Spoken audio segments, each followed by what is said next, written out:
त्वमेव माता च पिता त्वमेव बन्धुश्च सखा त्वमेव वेद्या द्रविणं त्वमेव सर्वं मम देवः।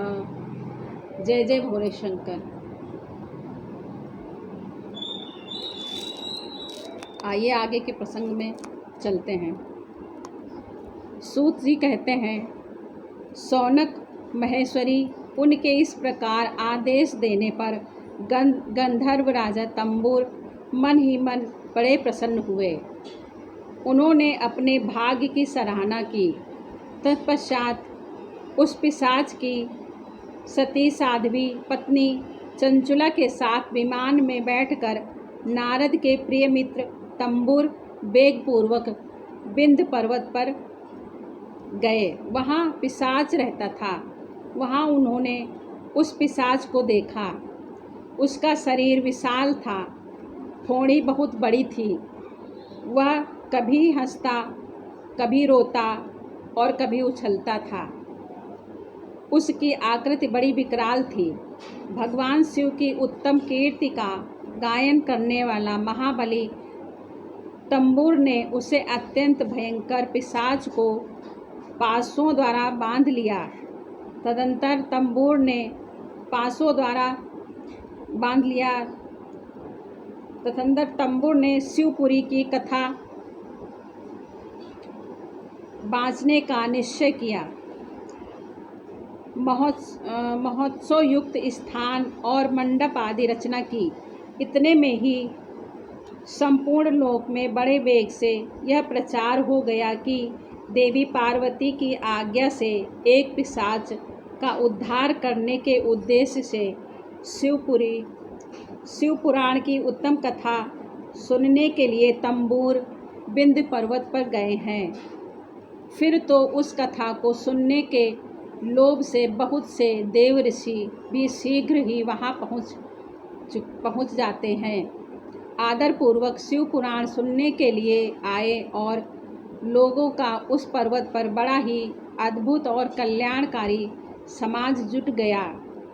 फिर तंबूर ने उस पिशाच को पासों से बांधकर आसन पर बिठाया और हाथ में वीणा लेकर गौरी पति की कथा का गायन आरंभ किया। पहली अर्थात विंध्येश्वरी संहिता से लेकर 7वीं वायु संहिता तक महात्मा सहित शिव पुराण की कथा उन्होंने स्पष्ट वर्णन किया।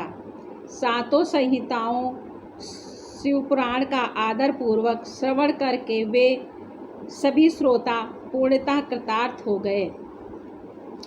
उस परम पूर्णमय शिव पुराण को सुनकर उस पिशाच ने अपने सारे पापों को धोकर उस पैशाचिक शरीर को त्याग दिया। फिर तो शीघ्र ही उसका रूप दिव्य हो गया। अंग कांति गौरपूर्ण हो गई। शरीर पर श्वेत वस्त्र तथा सब प्रकार के पुरुषोचित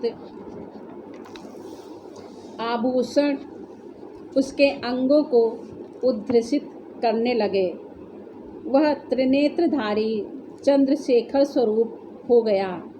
इस प्रकार दिव्य देहधारी होकर श्रीमान बिंदुक अपनी प्राण बल्लभा चंचुला के साथ स्वयं भी पार्वती बल्लभ भगवान शिव का गुणगान करने लगा।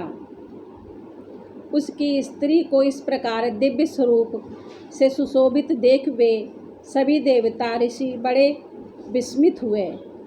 उनका चित्त परमानंद से परिपूर्ण हो गया। भगवान महेश्वर वहाँ अत्यंत अद्भुत चरित्र सुनकर वे सभी श्रोता परम कृतार्थ हो गए। प्रेम पूर्वक शिव पुराण का यशोगान करते हुए अपने अपने धाम को चले गए। दिव्य स्वरूपधारी श्रीमान बिंदुक भी सुंदर विमान पर अपनी प्रियतमा के साथ बैठकर सुखपूर्वक आकाश में स्थित हो बड़ी शोभा पाने लगा।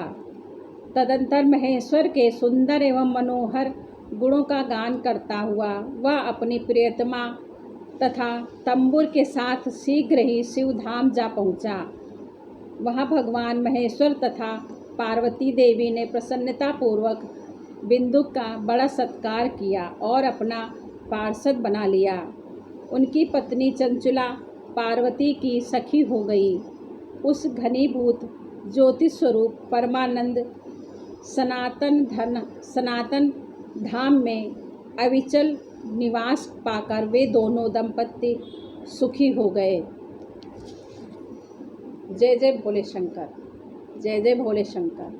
ओम नमः शिवाय, ओम नमः शिवाय, ओम नमः शिवाय।